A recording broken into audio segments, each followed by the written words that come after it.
Bonjour les fans de Bond, après 7 films avec Roger Moore, je dois vous avouer qu'il était temps de passer à autre chose. Et j'ai aimé retrouver Timothy Dalton dans la peau de Bond. Ce film est selon moi sous-coté, je vous dis pourquoi en partie critique.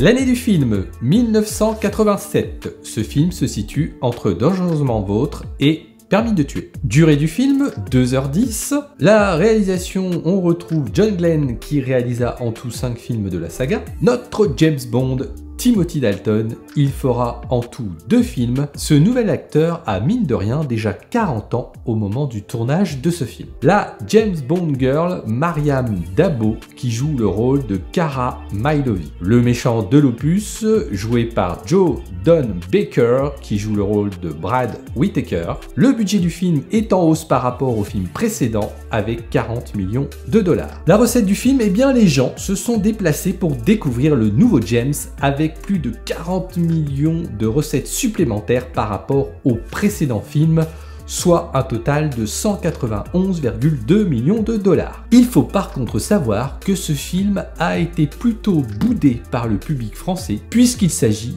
du deuxième film le moins fréquenté au box-office français après Au service secret de Sa Majesté. Après une mission d'entraînement à Gibraltar qui tourne mal, James Bond est chargé de faire passer à l'ouest un général soviétique. L'affaire ne se passe pas comme prévu, 007 retrouve alors la trace de la petite amie du transfuge afin de retrouver ce général.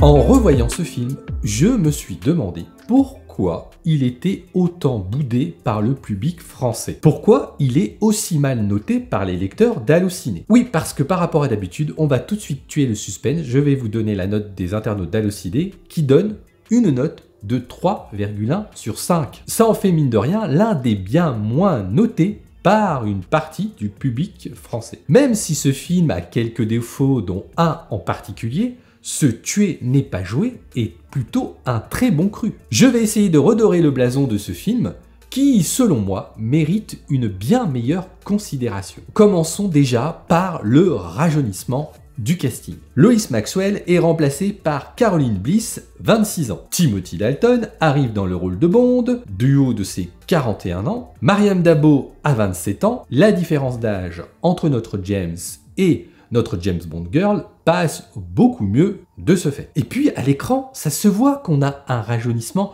de notre héros.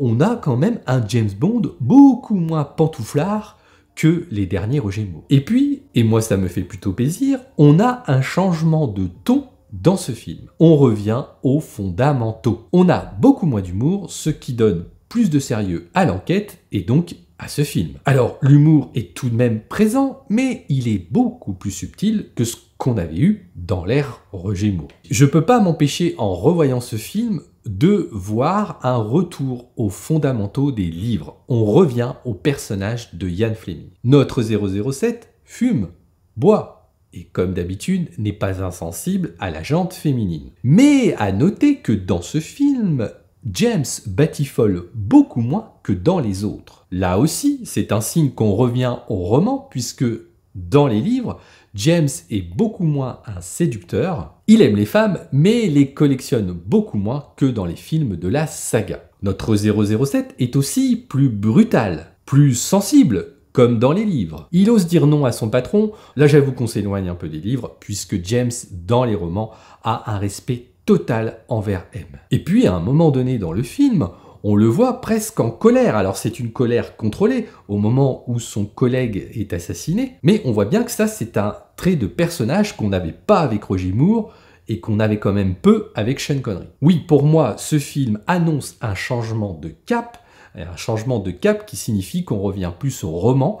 Et moi, eh bien, ça me plaît. Alors, tout en revenant aux fondamentaux des romans, on reste quand même et on voit revenir les fondamentaux des films. On a le retour d'une belle voiture bien équipée avec, du coup, une belle scène de poursuite et des cascades et aussi des gadgets en veux-tu, en voilà. Ce retour de la voiture gadget est vraiment, pour moi, une bonne chose. On retrouve aussi une scène assez longue avec Q qui essaye tout plein de gadgets plus incroyables les uns que les autres. James d'ailleurs ne sort pas sans son petit porte-clés gadget qui va l'aider à des moments importants du film. On retrouve aussi ces petits moments de drague entre James et Miss Moneypenny, et Felix Slater fait lui aussi son retour dans cette affaire. On va parler pour moi du plus gros atout de ce film, eh bien c'est Timothy Dalton. Franchement, ils ont fait un excellent choix avec cet acteur. Alors oui, on est bien d'accord, Timothy Dalton est beaucoup moins glamour qu'un Sean Connery ou qu'un Roger Moore. Mais il est plus en phase du coup avec la réalité et avec aussi le personnage qu'avait imaginé Ian Fleming. Moins de glamour certes, Timothy Dalton joue un James Bond beaucoup plus humain, mais qui garde quand même une grande sérénité. Pour moi, à chaque fois qu'il apparaît à l'écran, il est génial. Quand je le vois, je ne peux pas m'empêcher de voir les lignes des romans de Ian Fleming prendre vie. Un autre point positif de ce film, c'est le scénario, c'est son écriture. Alors, je préviens tout de suite les chipoteurs qui vont me dire que je dis tout et son contraire. Ce scénario n'est pas parfait. Il a un gros défaut dont je vais parler après. Mais globalement, ce scénario, il est bon. Il est bien écrit à peu près 75% du temps du film. Et donc, si j'estime qu'il est à 75% bien écrit et qu'il est bon, ça veut donc dire que c'est un point positif. Qu'est-ce que j'aime dans cette histoire? Eh bien, tout simplement, elle est enfin ancrée dans la réalité de l'époque. C'est pour moi, à y repenser, certainement la première fois qu'on a une histoire autant ancrée dans la réalité. On a en arrière-fond la guerre froide avec le début de la détente. On est en plein dans le conflit en Afghanistan. Et on a aussi le trafic de drogue qui est en pleine expansion dans les années 80. Cela donne indéniablement plus de réalisme à notre héros et donc à ce film. On va être d'accord, je pense, hein, on est bien loin d'un Moonraker et moi je préfère largement. Ce scénario est bien amené, il est clair, il est plutôt bien rythmé. On sent que le binôme de scénaristes qui officie depuis plusieurs films a trouvé enfin un rythme de croisière pour nous écrire un bon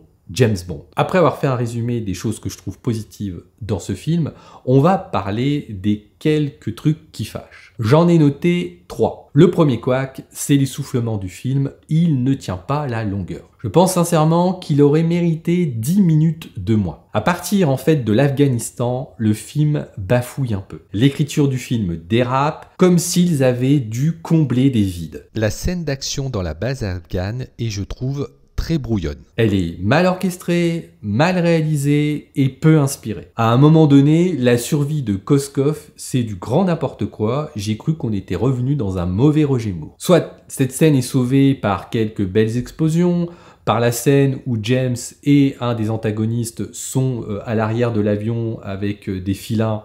Là, je trouve que c'est plutôt inspiré. Mais le film, à ce moment-là, bafouille vraiment et c'est bien dommage parce qu'on arrive à la fin. Mais la toute fin, j'en parle un peu plus tard. La deuxième chose qui me perturbe un peu, c'est la jante féminine et en particulier la James Bond girl. Il est clair qu'elle ne va pas laisser un grand souvenir dans la saga.